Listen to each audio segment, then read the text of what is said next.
important video. When you lose one of these bolts for the intake bracket, it lives right here. It like is found right there. So get a magnet on the other side to suck it out. See that? Fell it right there. So if you don't get that, you're going to be in trouble. So here's one magnet, and here's another magnet. So let's try this one first.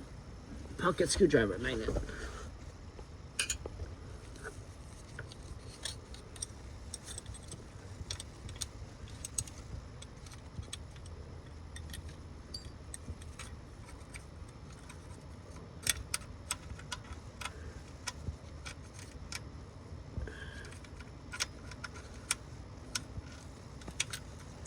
Voila.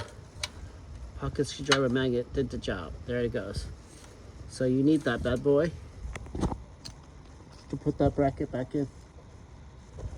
All right. So if it fell down and it's not in your face, it's right in there. Let's go out.